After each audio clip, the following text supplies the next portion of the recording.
6:48 ہے. تو ہم چند سوال لے سکتے ہیں. اگر کچھ سوال تیار ہیں تو فوراً لے آئیں تاکہ ہم چند منٹس کے اندر وہ سوال عرض کر سکیں. ابھی ہمارے پاس پوائنٹ بہت لکھے ہوئے ہیں لیکن اب پوائنٹس کا وقت نہیں ہے. درود بھیجیں محمد و آل محمد پر.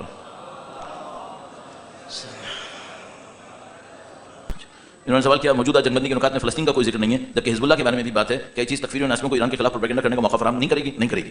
کیوں؟ اس کی وجہ یہ ہے کہ اس فرنٹ کے اندر جتنی پارٹیز انوالو تھیں اس 10 نکات میں انہی کا تذکرہ ہو سکتا تھا. اگر ایسا ہوتا کہ اس محاذرائی کے اندر وہ بھی شامل ہوئے ہوتے تو پھر ان کا بھی تذکرہ ہو جاتا, لیکن اس محاذرائی کے اندر وہ شامل نہیں تھے. دوسرا مسئلہ یہ ہے کہ ایران کبھی بھی نہیں چاہتا کہ فلسطین کا مسئلہ ایران کے پرابلم کے نیچے آئے. نہیں, فلسطین ایک علیحدہ مسئلہ ہے, عالمی مسئلہ ہے اور مسلمانوں کا مسئلہ ہے. تو ایران ہمیشہ یہ چاہتا ہے کہ یہ جو فلسطین کا مسئلہ ہے اس کو علیحدہ سے امت اسلامیہ ڈیل کرے. ایسا نہ ہو, چونکہ ہمیں پتہ ہے کچھ لوگ ایران کی دشمنی میں ہیں, تو ایسا نہ ہو کہ وہ فلسطین کے مسئلے کو بھی اس بات پہ چھوڑ دیں کہ نہیں یہ ایران کا مسئلہ تھا. اور ایک اور مسئلہ ہے وہ یہ کہ بھائی ابھی اس جنگ کے نتیجے میں کچھ صلح ہوگی اور کچھ چیزیں طے ہو جائیں گی. تو کیا مثلا جو فلسطینیوں پہ ظلم ہوئے ان کو بھلا دیں ہم؟ نہیں, اس کے اوپر علیحدہ بات ہونی چاہیے. پوری دنیا کو چاہیے فلسطین کے اوپر علیحدہ سے بات کرے. اس کے اندر 60,000 لوگ شہید ہوئے ہیں, اس کے اوپر بات ہونی چاہیے تھی. یعنی میں کہہ رہا ہوں اس کو ان دو مسئلوں کو نہ ملائیں, وہ بالکل علیحدہ ایک ایشو ہے. تو ایسا نہ ہو کہ یہاں پہ اسرائیل مثال کے طور پر امریکہ سے کہے تم ایک جملہ ڈال دو اور وہ جتنے جرم ہوئے وہ سب چھپ گئے. نہیں, اس کو بالکل علیحدہ رکھیں, اس کو علیحدہ سے ڈیل کیا جانا چاہیے. اس پہ اسرائیل کو جواب دہ ہونا چاہیے کہ اس نے 60,000 انسانوں کا خون بہایا ہے.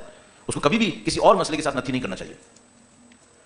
لکھا ہے کہ سیز فائر کے بعد جنگ دوبارہ شروع ہوتی ہے اور پاکستان ایران کے خلاف آ جاتا ہے تو پاکستان میں رہتے ہوئے ہم پہ کیا ذمہ داری ہوگی؟ اگر یہ بھی ہو جائے اور اگر وہ بھی ہو جائے اور اگر وہ بھی ہو جائے تو جب وہ ہوگا تو میں دیکھنے کے لیے آ جاؤں گا دوبارہ یہاں پہ. ارے بھائی, یہ کہ سیز فائر کی مخالفت کر سکتا ہے, ہاں یہ کر سکتا ہے کیونکہ یہ خائن آدمی ہے.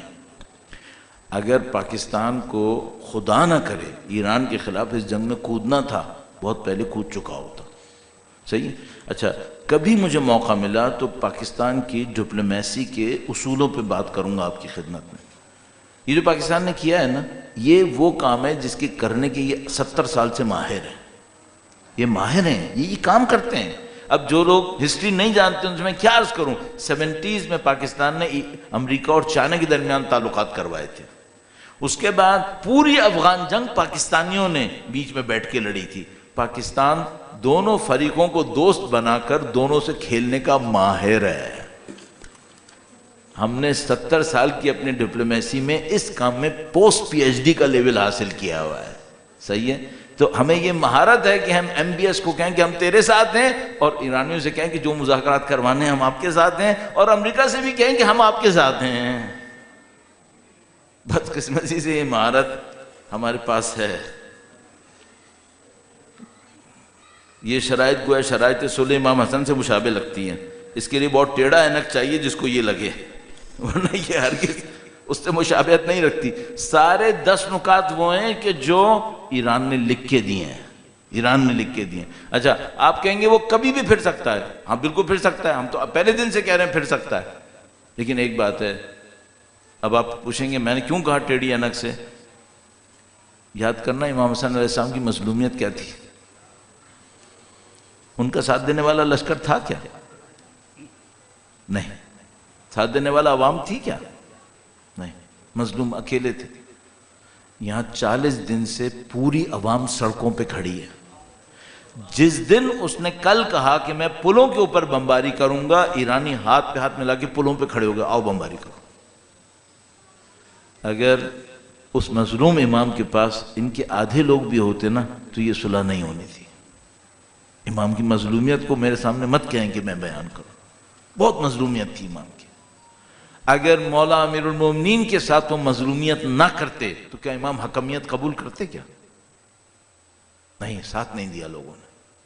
چھوڑ دو برادر. اتنا ہم نے اپنے اماموں کو مظلوم دیکھا ہے کہ ہمارا امام 10 سال جیل میں اور ہم باہر زندگی گزار رہے ہیں.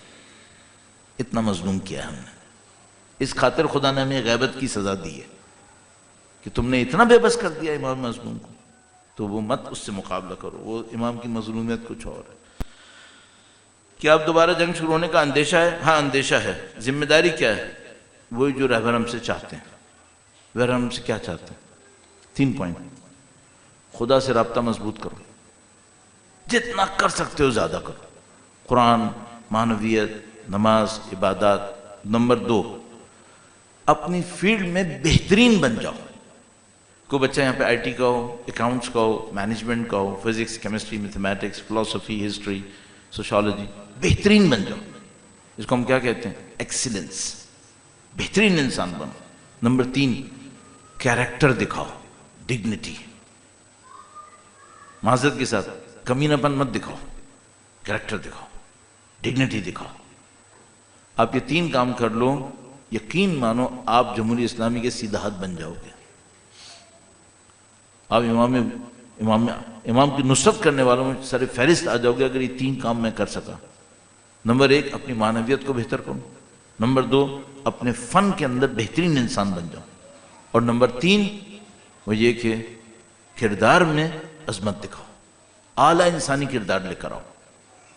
یہ چھوٹی چھوٹی حرکتیں نہیں کرنی چاہیے. بہرحال بہت شکریہ. انشاءاللہ پروردگار عالم قبول فرمائے، اور انشاءاللہ خدا ہمیں اس سے بڑی فتوحات اور سب سے بڑی فتح جو ہمارے لیے عید کا دن ہے، خدا ہمیں انشاءاللہ اپنے امام کے ظہور کا دن دیکھنا نصیب فرمائے، ان کی نصرت کی سعادت نصیب فرمائے، اسلام شہادت نصیب فرمائے.